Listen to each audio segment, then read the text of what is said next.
4 أفراد هيعملوا مشروع إنتاج حيواني. فرد منهم هيدخل بالمكان ومكان المزرعة. الفرد التاني هيبقى عنده أرض زراعية. الفرد التالت هيدخل برأس المال. الفرد الرابع هو اللي هيدير المشروع، هو اللي عنده الخبرة، وهو هيبقى صاحب الخبرة، هو اللي هيدير كل حاجة في المشروع. 4 أفراد، وده أكتر نموذج للشراكة موجود في الإنتاج الحيواني. قبل ما نتكلم على أكتر نموذج للشراكة في الإنتاج الحيواني، هنقول الأول بسم الله الرحمن الرحيم، والصلاة والسلام على أشرف المرسلين سيدنا محمد سيد الخلق أجمعين. أخوكم في الله دكتور محمد. الفيديو بتاع النهاردة زي ما احنا متعودين، لو انت مستعجل والوقت مش رايق معاك اركن الفيديو على جنب، اعمل له حفظ واسمعه على روقان. لو الوقت مناسب معاك توكل على الله، هات كوباية الشاي والورقة والقلم وسمي الله وخلينا نخش في الموضوع على طول. المرة اللي فاتت احنا عملنا فيديو يا اخوانا، فيديو على النظام بتاع الشراكة في الانتاج الحيواني، وحطينا خطوط عريضة والكلام ما خلص. ما ينفعش الكلام يخلص من قعدة واحدة. في ناس وصل لها الكلام بتاعي، وفي ناس الفكرة لسه مش كاملة معاها، او لسه في بعض النقاط حصل فيها سوء فهم. اخوانا، الشراكة في الانتاج الحيواني كله واساسه مبني على الاتفاق. اي كلام انا بقوله ده مش قانون انا بسنه، ولا هو قرآن نازل من السماء هنسلم بيه ونقول انت عشان انت قلت كذا. لا يا اخوان، الدنيا مش بتمشي بالطريقه ديت خالص. امال ايه؟ احنا بنفتح مخ الناس.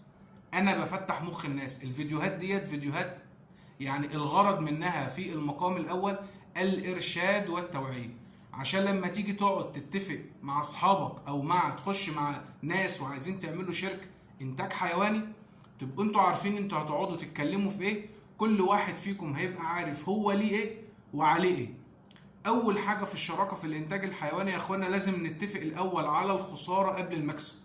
مفيش مشروع فيه روح وينفع نبقى احنا ضامنينه على المكسب بس، ده كلام غلط. ولازم الناس اللي تبقى داخله المشروع ده تبقى فاهمه قصه الروح دي. انا ممكن ابقى عامل اللي عليا كله، اكل ومزرعه ورعايه ونظافه وتحصينات وكل شيء، والموضوع ما يفلحش، مفيش بركه. جالي مرض قش القطيع كله. يبقى لازم الناس اللي داخله الموضوع ده تبقى عندها من جوه وعندها تقبل لفكره ان احنا بنتاجر، عاملين مشروع في الروح. احنا والعياذ بالله احنا مش ربنا، الروح دي من عند ربنا، هو اللي بيخلقها وهو اللي بياخدها. احنا كبشر احنا بنعمل اللي علينا عشان نحافظ على سلامة القطيع. هتلاقي واحد من الشركاء هو ما عندوش الفكر ده، هو مفكر ان المشروع بالورقه وبالقلم، في تحصينات، في اكل، في شرب، في المفروض احنا ما نخسرش. لا، ممكن تبقى عامل اللي عليك كله وتخسر. لو في فرد عنده الفكر ده وعنده المبدأ ده ومتبني الافكار دي، ما تشاركوش اصلا من الاساس. لازم الناس اللي انتوا هتشاركوهم لازم يا اخوانا يبقوا عندهم القابليه وعندهم الاستعداد للخساره في الانتاج الحيواني. لان احنا يا اخوانا بنتاجر في الروح، احنا شغالين في روح. عصافير، دواجن، اغنام، ابقار، جاموس، نعام، غزلان، ده اي حاجه يا جماعه اشتغلنا فيها قبل كده. حتى المزارع بتاعت السمك روح.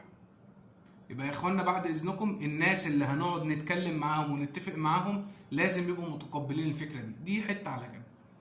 الفيديو بتاع المره اللي فاتت اللي انا هسيب لك اللينك بتاعه في الاخر، في ناس منه فهمته وناس بدات تكلمني. اخوانا الغرض من الفيديوهات مش ان انا بروج لنفسي ان انا عايز اخش اشارك ناس، الموضوع مش كده خالص. انا بعمل الفيديوهات لوجه الله، انا بعمل الموضوع لوجه الله. مش الغرض منه ان انا واحد يتصل عليا بالتليفون ويقول لي والنبي ده انا عندي مزرعه تعالى شاركني وخش بالمجهود، والموضوع مش كده. الناس فهمت الفيديو برضو بطريقه خاطئه. يا اخوانا انا عندي شغلي وعندي حياتي وعندي مزرعتي، والمزرعه يعني يعتبر، او موضوع الانتاج الحيواني في حياتي هو رقم 2 مش رقم 1. انا راجل طبيب، عندي حياتي العلميه والعمليه، تمام. والمزرعه ديت بالنسبه لي هو مكان انا يعني بفضي فيه الطاقه السلبيه بتاعتي من الشغل الاساسي، لكن هو مش رقم 1. ولو هيكون رقم 1 لازم انا اتفرغ تماما من الطب، ودي حاجه مش هتحصل. انا مش هضيع سنين عمري، اكتر من 10 سنين دراسه وماجستير ومش عارف ايه، علشان في الاخر اضيع المجهود ده عشان حاجه زي كده. تمام. فبرضو النقطه دي انا بوضحها للناس عشان الناس ما تفهمش الغرض من الفيديوهات ان انا بطلع اقول الكلام ده عشان الناس تيجي تشاركني. الموضوع مش كده خالص. تمام. طيب خلينا نخش في الموضوع على طول. معايا 4 اشخاص وهو ده النموذج الاكثر تداولا. 4 قاعدين مع بعض، اخوات، اصدقاء، حبايب، قرايب، يعرفوا بعض او ما يعرفوش بعض. واحد منهم عنده مكان، متوفر عنده المكان، عنده تفصيلة، كل واحد منهم عنده تفصيلة من التفاصيل بتاعة المشروع، هيقعدوا مع بعض ويكملوا بعض. واحد منهم عنده المكان، عنده جراج، عنده مزرعة، عنده عنبر، ادي الداخل بالمكان. رقم 2، واحد عنده ارض زراعية، عنده 5 فدادين، قال لك يا عم بدل ما انا باجر ال5 فدادين او انا بزرعهم، فدان منهم هخصصه للانتاج الحيواني. ادي رقم 2، فدان داخل بفدان.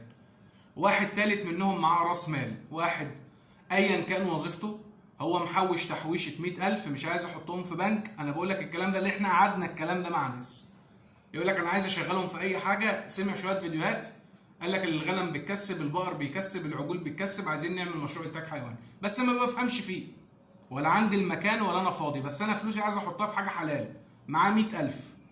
الارقام اللي انا هقولها هي ارقام ارشاديه، دي مش قران نازل من السماء. على قد من الغرض من الفيديو انا بفتح مخك، انا بفتح الجمجمه بتاعتك، وزي ما انتوا هتتفقوا والناس هتتراضى بالاتفاق، هو ده اللي انتوا هتمشوا عليه، وهو ده اللي انتوا هتتحاسبوا عليه. انا بفتح الجمجمه بتاعتك، ركز معايا. ماشي. يبقى الشخص الثالث معاه 100,000، ما ممكن واحد يبقى عايز يحط 200,000 300,000، انت حر. الفرد الرابع ده شخص عنده المقدرة وعنده الوقت ان هو يدير المشروع، وعنده الخبرة الكافية ان هو يدير هذا المشروع.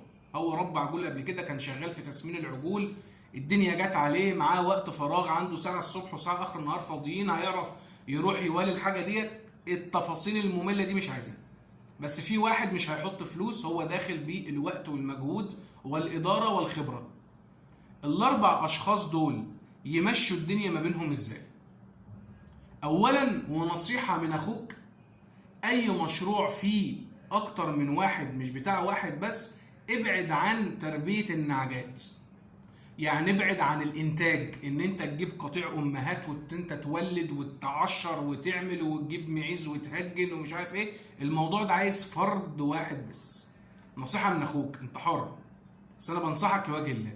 ليه؟ الحسابات بتطول قوي، بتبقى طويلة قوي، وبيحصل مشاكل كتيرة قوي في موضوع التربية ده، وبيحصل خسارة عشان النافق ومش عارف ايه، فالدنيا بتتعجن في بعضها. والمفروض ان انت الدورة بتاعتك بتحسبها بعد كل سنتين. يعني انا عندي في المزرعة انا بحسب المكسب بتاعي بعد كل سنتين، مش بعد كل 6 شهور، ومش بعد كل ولدة ومش عارف ايه، لان انا بعمل نسبة اهلاك للام. يعني في حسابات تانية كده بتتعمل في موضوع الامهات.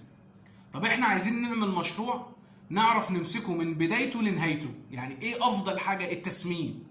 مشاريع التسمين دي افضل حاجة. احنا 4 ما قاعدين ما نقعدش نخترع بقى ويقول لك احنا هننزل نجيب 10 نعجات عشر، و10 النعجات دولت هيولدوا، ونستنى لما عيلهم يكبروا، ولما يكبروا نعشرهم ونكتر ونعمل ومش عارف ايه. الموضوع هيطول قوي، وطول ما الموضوع المدة بتطول المشاكل بتكتر. انا عايز موضوع ملموم. ايه هو الملموم؟ دورة التسمين. ده رأيي الشخصي، سواء كانت عجول، سواء كان جاموس، يعني عجول جاموس او بقر يعني، او تسمين غنم جديان او خرفان. موضوع ملموم. الفترة بتاعته 6 شهور، الفترة بتاعته 3 شهور، 4 شهور، زي ما هنتفق. انا عارف ان انا جايب 10 حتت، راس مالهم كذا، صرفوا كذا، ايجارهم بكذا، ميتهم بكذا، الراجل اللي بيعنا بكذا، العلف بتاعهم بكذا، الدريس بتاعهم بكذا. انا عارف المدخلات والمخرجات بتاعت الموضوع. لكن قصص الامهات دي ليها حسابات تانية، يعني صعب ان انتوا تقعدوا تحسبوها مع بعض، عايزه واحد ايديه في الشغلانه قوي يعني. ده رايي. طيب خلينا نكمل. ال4 دولت هيحسبوا الموضوع ازاي؟ ركز معايا قوي بقى وفتح الجمجمه بتاعتك بالله عليك. اول حاجه المكان هيتحسب له ايجار. وليكن الراجل ده احنا ما نعرفش بعض، والراجل ده بيقول لك انا عندي جراج باجره عربيات. بتأجره بكام يا عم؟ يقول لك انا بأجره وليكن ب 1000 جنيه في السنه، 2000 جنيه في الشهر مثلا، ففي السنه ب 24,000. انا هجيب لك صاج واسقفه لك وفي كهرباء وميه وبتاع مش عارف ايه، وهنحسب الايجار بتاعه ب 30,000.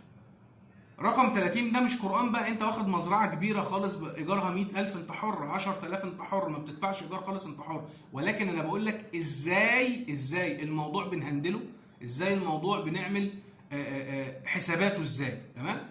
يبقى اي مكان انت هتاخده سواء كان بتاعك انت او انت من واحد شريكك، لازم المكان ده نشوف الايجار بتاعه في السلو بتاع المكان بكام، ولا يبقى اوفر برايس ولا يبقى ايه، ولا نبخسه، نقول العدل بتاعه. طيب الايجار بتاعه وليكن واخدين مكان ب 30,000 في السنه، مجهز متشطب على المفتاح.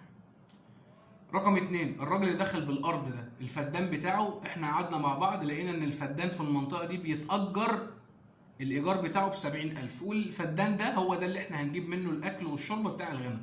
هنزرعه بقى برسيم، هنزرعه غله، هنزرعه ذره، هنزرعه فول، زي ما نزرعه هنهندل الموضوع وهنقسمه ان هو هيجيب لنا العلف بتاع شويه الغنم اللي احنا هنعلفهم او هنسميهم.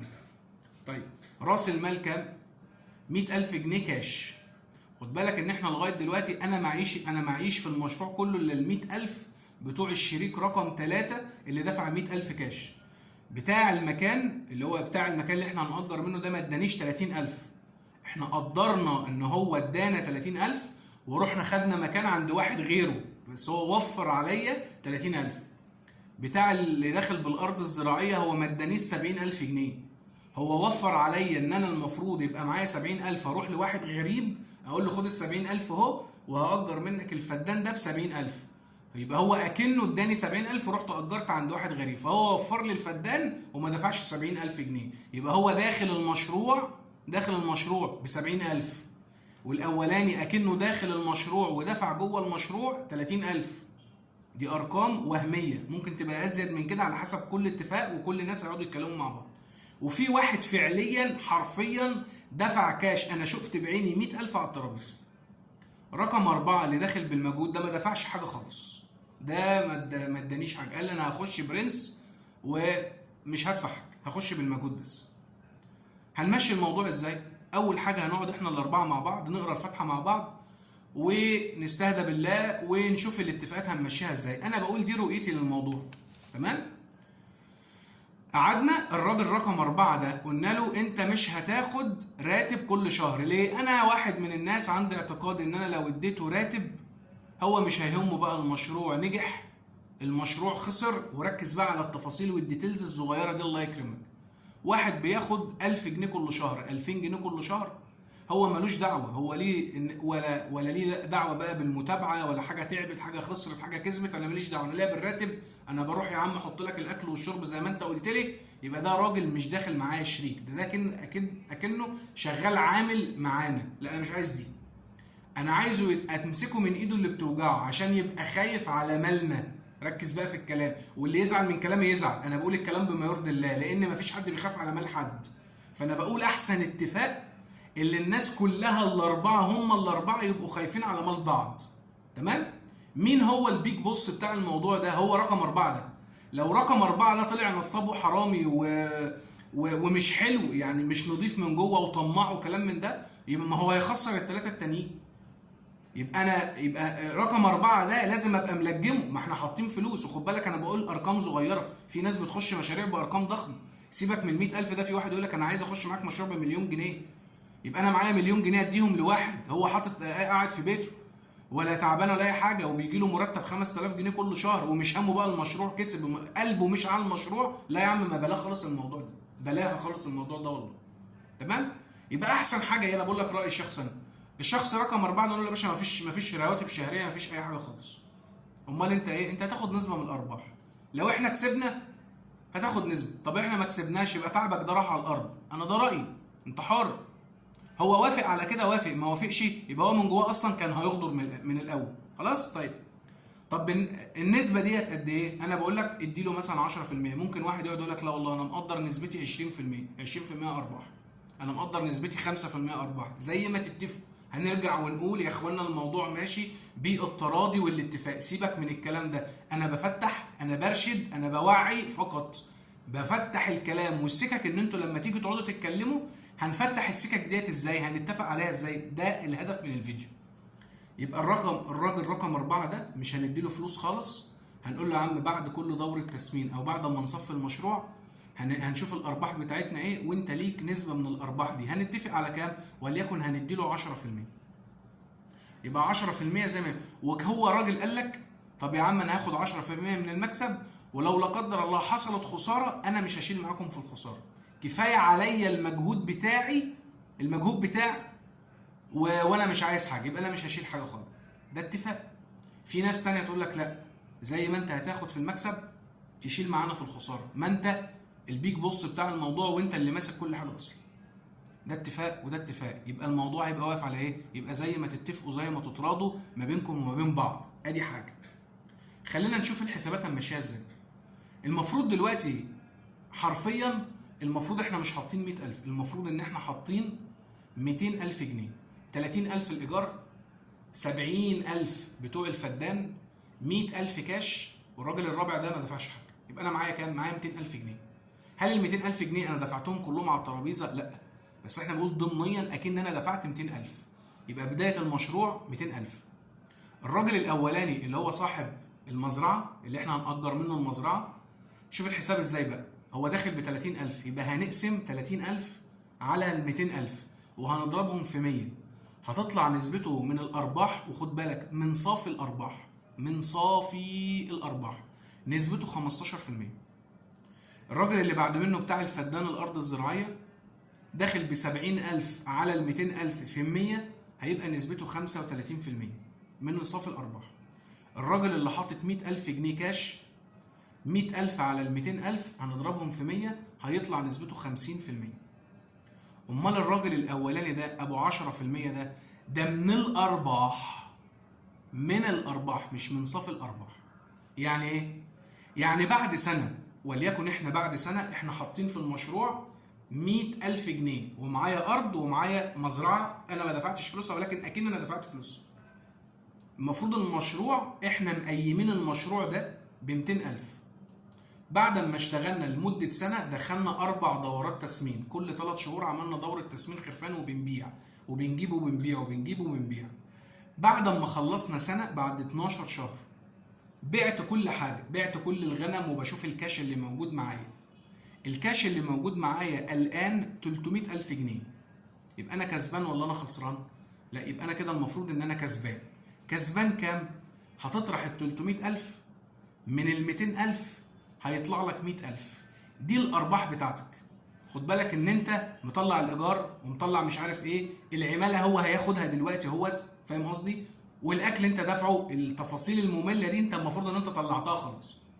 يبقى انا معايا 300,000 وانا داخل المشروع ب 200,000، طرح ال 300 من ال 200 اتبقى معايا 100,000. يبقى المفروض ال 100,000 دولت، ال 100,000 دول اسمهم الربح، الارباح ككل، مجموع الارباح. عمك الحاج اللي هو الشريك رقم 4 ده ليه نسبة 10% منهم. يبقى هتضرب ال 100,000 في ال 10%، عمك الحاج ده المفروض ليه في ذمتك 10,000 جنيه. تقول له شكرا، اتفضل ال 10,000 جنيه. محدش بقى يجي يقول لي يعني هو اشتغل طول السنة. يا عم احنا بنقول رقم صغير، ما يفرض المشروع ده ب 20 مليون جنيه، هيبقى نسبته عامله ازاي يا جدعان؟ ما بحبش التعليقات الناس اللي عقولها الضيقه اللي بتمسك في الكلام. دي ارقام توضيحيه، بنوضح يعني، عشان ما حدش يقول لي يعني هو اشتغل السنه كلها وخد 10,000 جنيه في الاخر يعني هتلاقي في واحد بيقول كده في الكومنتات والله. مهم. يبقى الراجل اللي داخل بالمجهود ده نسبته 10% من الارباح. بعد ما بنطلع كل حاجه خلاص، احنا طلعنا الايجار وطلعنا، هي نسبته 10%، هتضربها في المية 10,000 جنيه. يتبقى كام؟ ركز بقى، يتبقى كام؟ ال 10,000 دول تطرحهم من ال 300,000. ال 300,000 دول لما تطرح منهم ال 10 هيتبقى معاك 290,000 جنيه.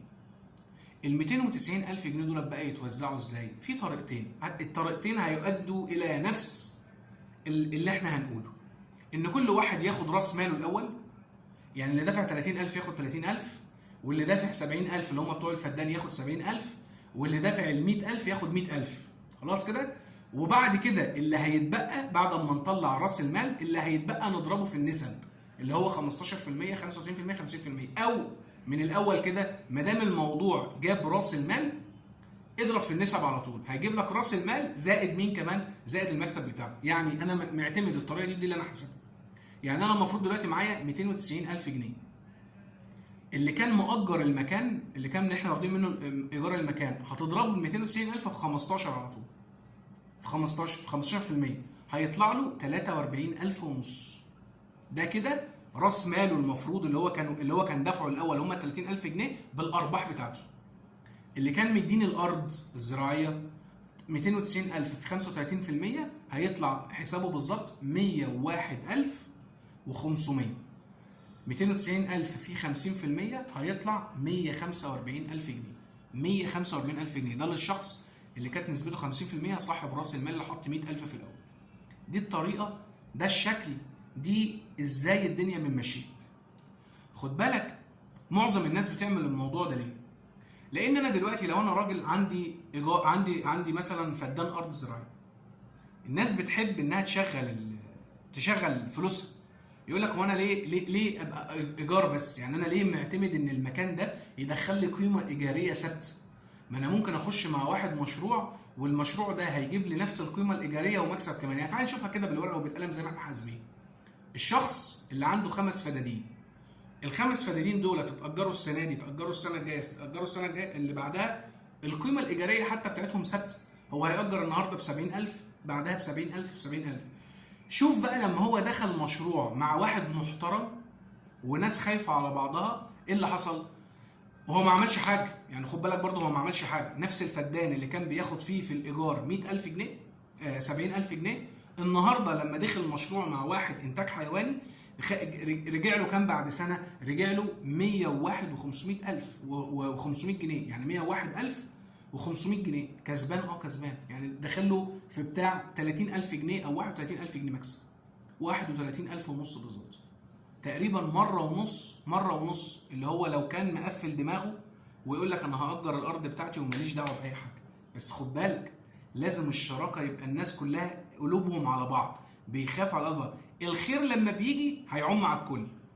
اللي كان بيأجر مكان المزرعه ب 30,000 جنيه طلع له كام من الموضوع ده؟ طلع ب 43,000 جنيه و500 جنيه، يعني 43,500 ازيد ما هو كان بيأجر المكان ب 13,000 ونص. هو اولى وخد بالك هو ما عملش حاجه، هو جهز المكان وادى المفتاح لواحد.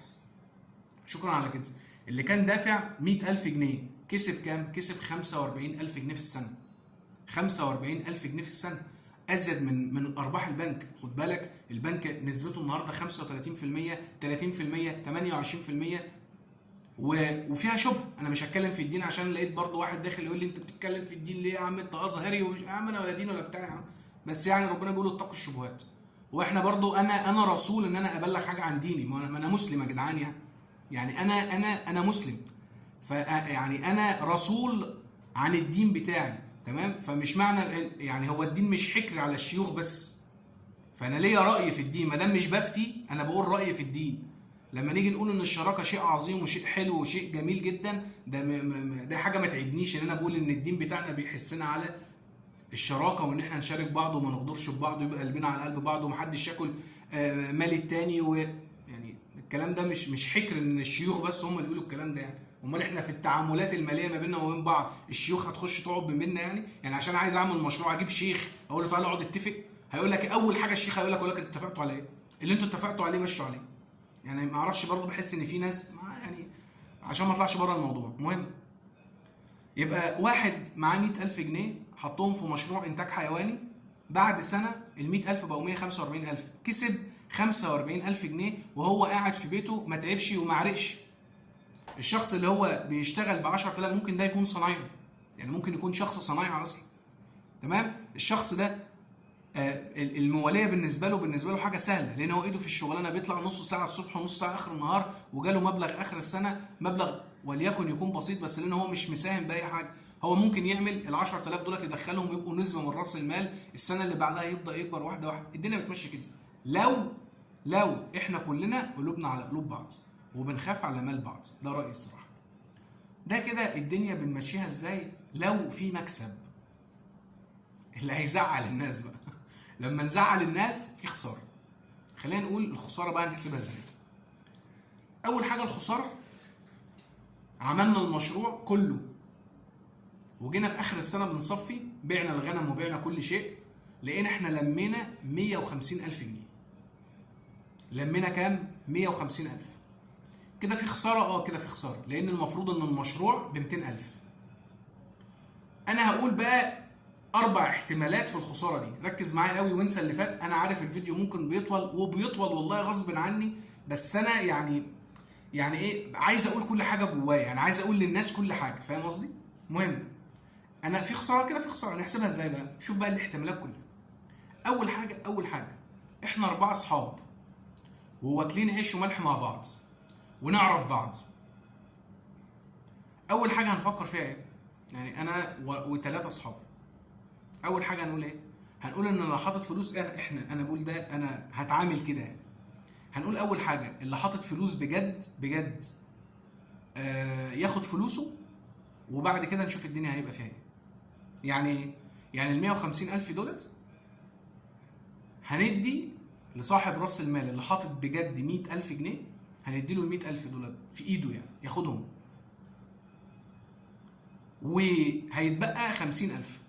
ال 50,000 دولت هنعمل فيهم ايه؟ هنوزعهم على بقيه الناس.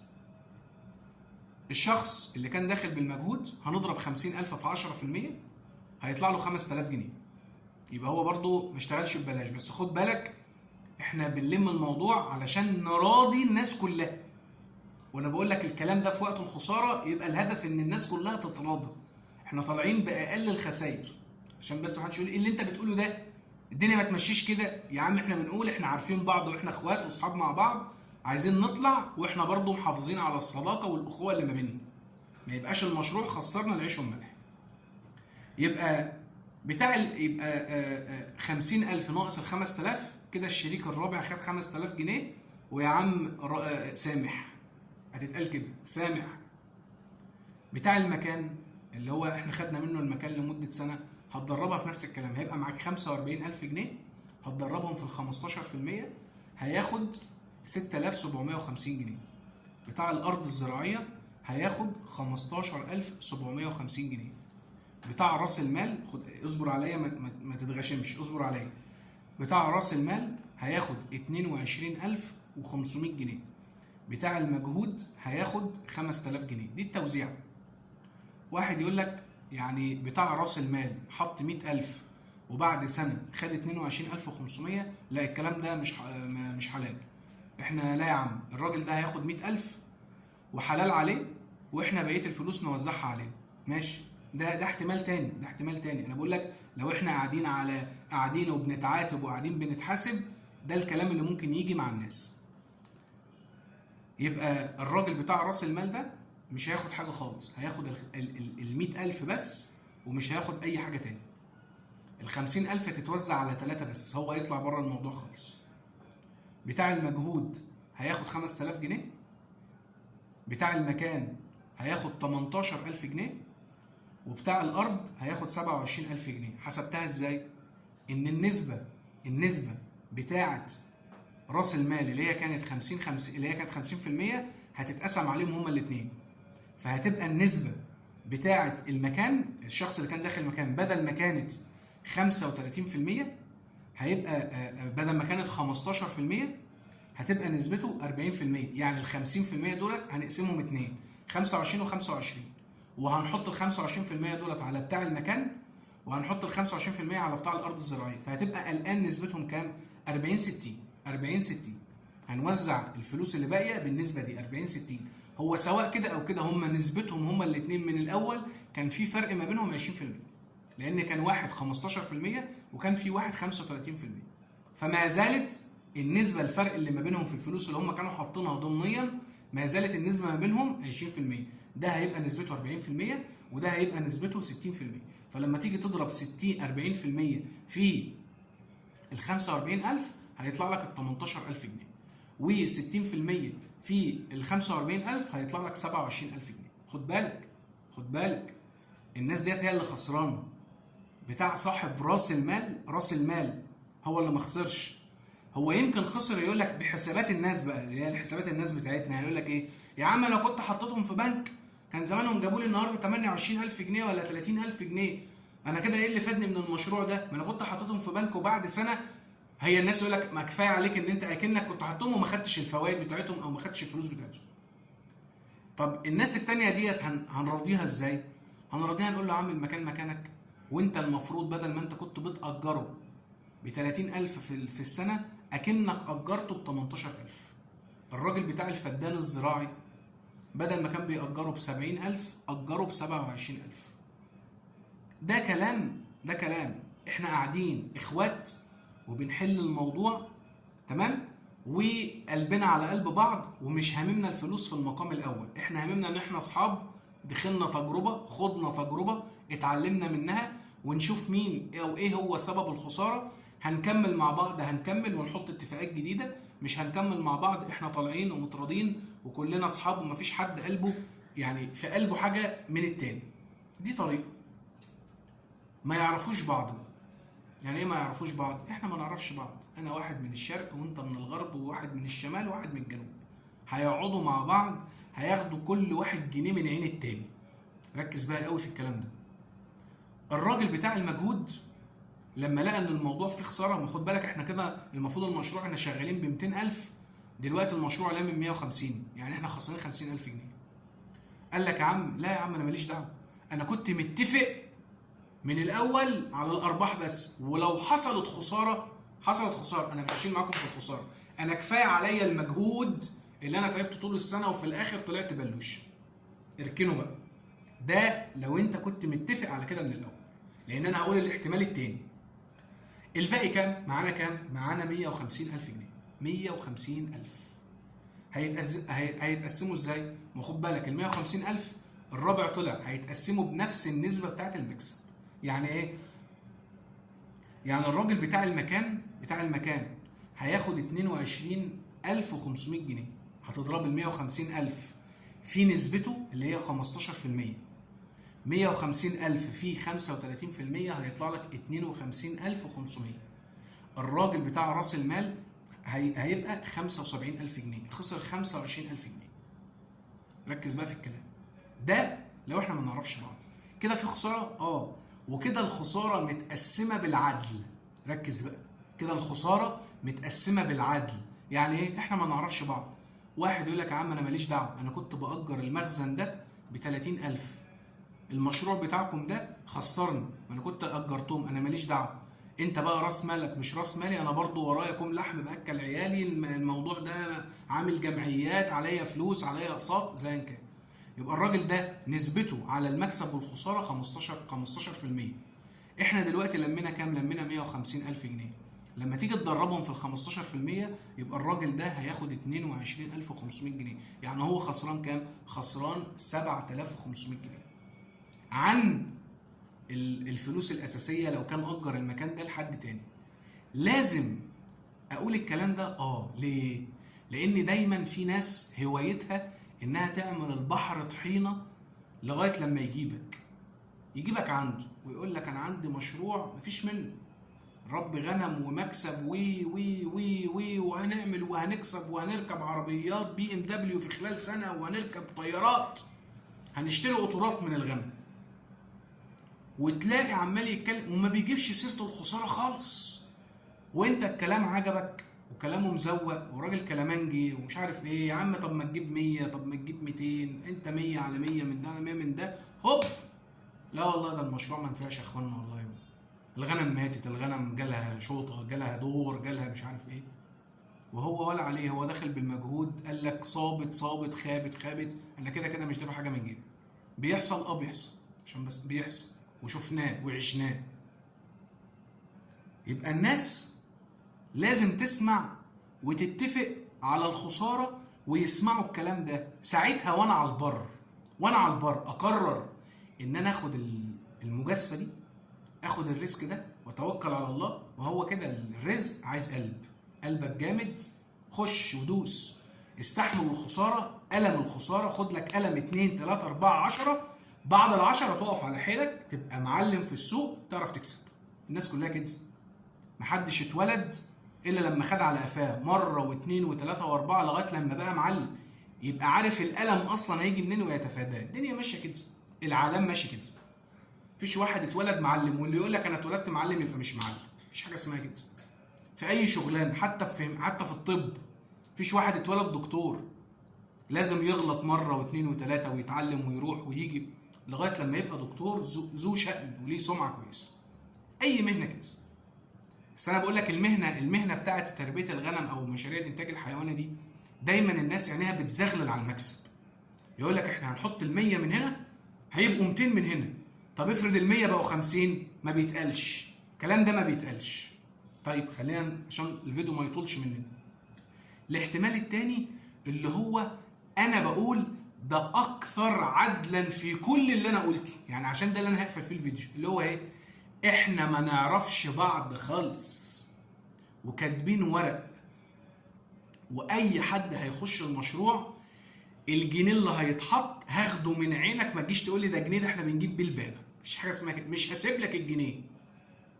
الشخص اللي كان داخل بالمجهود ده احنا كنا متفقين معاه من الاول على المكسب والخساره. يعني انت يا باشا كسبنا انت معانا، خسرنا برضه انت معانا. وانا رايي انا الشخصي، ومحدش هيعرف الكلام ده الا لما يتلسع من شريك مش امين، ساعتها هيقول والله انت عندك حق، او من عامل مش امين، ساعتها يقول لك والله انت الراجل ده كان بيقول كلام زي الفل. اللي الناس بتخش تقول لي في الكومنتات يا عم انت حرام عليك، الراجل انت جاي على العماله ليه؟ انت جاي على الشركاء اللي داخلين بمجهودهم ليه؟ يا ابني الناس اللي ما بتدفعش فلوس، انا بقول لك اهو، الشخص اللي ما بيدفعش فلوس اقسم بالله ما بيخاف على مال حد. والله ما حد ما بيخاف على، لكن لما تمسكه وتقول له هتدفع في الخساره وتكتب ورق ويبقى عارف الكلام ده، هيتهد وهيخاف، وفعلا تبقى انت ماسكه من رقبته. عشان لما اجي احط له 500,000 ولا احط له مليون واقول له الحاجه قدامك اهو وراعي ربنا وهو ما يراعيش ربنا ونيجي نتحاسب، اعرف امسكه. مفيش حاجه اسمها كده. اللي انا بقوله لك ده الصح، الاكثر عدلا هو ده. الشخص بقى ده الاحتمال رقم 2 لو هيشيل في الخساره. احنا عندنا خساره قد ايه؟ عندنا خساره 50,000 جنيه. والشخص احنا كنا متفقين على ايه؟ على 10% من الارباح او من الخساره. هنضرب ال 50,000 في ال 10% بتاعته 5000 جنيه. هم دول كان هياخدهم. كان هياخدهم لو كان في مكسب، او كان هياخدهم لو كان في خساره. صح كده؟ طيب احنا قيمنا الخساره ب 50,000، هنضربها في ال 10% يبقى 5000 جنيه. يبقى الباشا ده يدفع من جيبه 5000 جنيه فوق المجهود بتاعه. والكلام ده لو زعل حد انت حر، انا مش هبرر لك. لما الزمن يدور عليك وتقعد القعدات ديت ساعتها تقول ان انا كلامي حق. يعني الكلام اللي انا بقوله ده صح، هو ده الكلام الصح، هو كلام الحق. يقول لك ازاي خسران بمجهوده طول السنه ويدفع فلوس؟ يدفع فلوس، هو كده. ما دام احنا اتفقنا على كده وتراضينا على كده يدفع فلوس، انا ما عنديش مشاكل. يبقى هيدفع 5000 جنيه. الان احنا معانا كام؟ المفروض ان المشروع احنا مصفيينه 150,000 جنيه. خدنا 5000 جنيه من الشخص رقم 4. الان بقى معانا 155,000. هتضرب ال 155,000 في النسب بتاعه الثلاثه التانيين، هتضربها في 15% وتضربها في 35% وتضربها في 50%، وكل واحد منهم هياخد الفلوس بتاعته، وهتطلع برضه هم خسرانين بنسبه بنفس النسب اللي هم كانوا داخلين بيها براس المال في الاول. يا رب اكون وفقت في توضيح الصوره. الكلام كتير، محدش يزعل من الكلام بتاعي. مش عاجبك الكلام بتاعي ارميه خالص ولا اكنك اتفرجت. عندك اقتراح تاني قولهولي، عندك اتفاق تاني قوله. المهم انا بقول الكلام ده ليه؟ يعني بص، يعني اتفقت معايا، اختلفت معايا، الخلاصه ايه بقى؟ يعني هقفل الفيديو. الخلاصه ان انت لما تقعد لازم تتفق. ما ينفعش تسيب الحبل على الغارب، ما ينفعش تسيب الدنيا سايحه، ما ينفعش. والنبي ابوس رجلك، ابوس، يعني الناس تعبانه في فلوسها، ومفيش حد في الزمن ده بيحب يخش مشروع عشان يخسر. الناس كلها داخله عشان الظروف صعبه والدنيا ومش عارف ايه، وواحد متغرب بره وبعيد عن اهله وبعيد عن عياله عايز يعمل مشروع جنب الغربه بتاعته وياكل منه عياله ويعمل حاجه للزمن. يبقى مفيش حد هيحط فلوس الا لما هيكون تعبان فيه. اتفقنا على كده؟ اتفقنا على كده. الناس الغرابه، الناس اللي بره مصر، اكتر ناس بتتصل عليا، اكتر ناس يا اما تشاركني يا اما مش عارف ايه، تعالى اشرف. يا اخوانا افهموا بس الكلام. ما ينفعش تعمل مشروع انتاج حيواني وانت غايب عنه. المال السايب بيعلم السر. لو انت مش موجود في مصر، لازم يبقى في حد من طرفك يباشر المشروع. اخوك، صاحبك، والدك، مراتك، ابنك، اي حاجه. بس في واحد يبقى رقيب على الناس اللي انت داخل معاها شريك ده. انا في موقف حصل، يعني في حكايه حدوته كده حصلت، ان في واحد كان عنده مزرعه، والمزرعه دي بيجيب عليها ناس، يعني واحد عنده 10 بقرات، ويجيب واحد من بره ويقول له تعالى بص الخير عندي عامل ازاي وبيتكسب والبقر بيكسب ومش عارف ايه، تشاركني؟ اشارك. بكام؟ عايزين نجيب بقرتين عليه. طب خد يا عم 200,000 اهو. ماشي يا عم، جبنا 200,000. وعمل الموضوع ده مع كام واحد؟ مع 10 20 30. تعالى هات 200,000، هات 200,000، هات 200,000، هات 200,000، هات 500,000، هات مش عارف ايه. لم تمن البقرة اللي موجود عنده في المزرعة. ايه اللي حصل بعد كده؟ سم البقر، سمهم، موته، وراح مصور البقر للشركاء كلهم. احنا مش متفقين، دي روح. ومات البقر. لو انا واحد قاعد بره ودفع 200,000 لواحد على 10 خرفان ولا 10 بتاع، وهو تاجر ولف ودار عليا وكل مال بالحرام، مال سحت بالحرام، وصور لي ال10 خرفان، انت هتعمل ايه؟ هتسلم امرك لله، تقول يا رب الحمد لله ان ما جاتش في عيل من عيالي، وانت مضحوك عليك، انت واكل البلوزه، انت واخده مغر يعني، وفي الاخر هو مال حرام. انا بقول لك انت ايه السبب؟ لان انت ما اخترتش الشريك المظبوط. يا اخوانا تحروا الامانه في الناس اللي انتوا هتخشوا معاهم الاول. ما ينفعش واحد من الشارع ولا تعرفه ولا انت تعرفه ولا هو يعرفك وتخش خد يا عم فلوس يا عم والله ما ينفع الكلام ده. لو انت مش موجود في البلد يا عم ما تعملش حاجه يا عم، ما تعملش مشاريع ولا تعمل حاجه يا عم، اقعد في بيتك احسن، اكرم لك، بدل ما واحد يخليك تلف حوالين نفسك. الناس اللي بره خافوا على فلوسكم شويه، انتوا مطمع، والله العظيم انتوا مطمع لكل التجار بتوع الغنم وبتوع المواشي. يا جدعان انا مش تاجر، والناس بتزعل من كده، والله يا ابني انتوا مطمع، يعني هم في دماغهم ان انتوا شويلة فلوس. وايه يعني لو انا قلبت منك 50,000 ولا 100,000؟ ما انت مرتبك كام ريال؟ انت مرتبك كام درهم؟ انت مرتبك كام جنيه كويتي ولا مش عارف ايه؟ ويقول لك فرق العمله، وبيقعدوا يحسبوا لكم. الدنيا مش كده، هو مش تعبان. فلما ينصب عليك في 100,000 ولا في 200,000، سم البقر وصور للناس وهو لامم تمن البقر قدهم 10 مرات، من ده 500 ومش عارف ايه. فلما يروح للشريك الاولاني يقول له ده البقر مات، انت هتقول له فين الفلوس؟ ما ماتوا، شكرا. اللي بعده ماتوا، ماشي، ما فيش فلوس بقى خلاص، ما فيش حاجه. وفي الاخر هو بقى معاه التورته كلها، معاه اللوكشه كلها، وطرق من طرق النصب، مستريح يعني، مستريح من المستريحين اللي احنا بيطلعوا لنا في الزمن ده. ليه تحط نفسك في الموقف ده؟ اخوانا بعد اذنكم اتقوا الله في عيالكم، اتقوا الله في فلوسكم، اعملوا مشروع وخدوا بالاسباب. الانتاج الحيواني مش وحش، وفي لقمة عيش كويسة، ولكن الادارة ثم الادارة ثم الادارة. ما تروحش ترمي فلوسك مع واحد ولا انت عارفه ولا هو يعرفك ولا انت موجود، وتقول له ده انا مسافر بره، ده انا مش عارف ايه، ده انا ما بفهمش. اول حاجه يقول لك انا بص انا ما عمري في حياتي ما رب. انت بتقول له خمني يعني عارف انت ازاي؟ يعني انت رايح لواحد تقول له انا عمري ما ربيت الغنم ولا بس عاجبني الموضوع، يا ابني انت كده بتقول له بص تعالى كل حته من كتفي. مش حاجه اسمها كده. عشان الموضوع ما يطولش مننا، يعني انا حاولت اوصل الموضوع على قد ما اقدر، صدقني. يمكن انت اتفاقاتك تبقى احسن مني، بس انا شايف ان ده، انا لو هقعد اتفق مع اي حد هتفق معاه على الخساره قبل المكسب، ويشيل معايا في الخساره عشان يبقى خايف على المشروع. ده خلاصه الموضوع. ده نموذج من النماذج بتاعه الشراكه في الانتاج الحيواني. يا رب اكون فدتكم. واللي انا قلته ده تفتيح مخ، فيديو ارشادي للمره الالف، عشان ما حدش يقول ان ده قرآن، اللي انا بقوله ده كلام صح او كلام غلط. اعمل الصح واتفق على الصح من وجهة نظرك انت، مش من وجهة نظري. والسلام عليكم ورحمة الله وبركاته.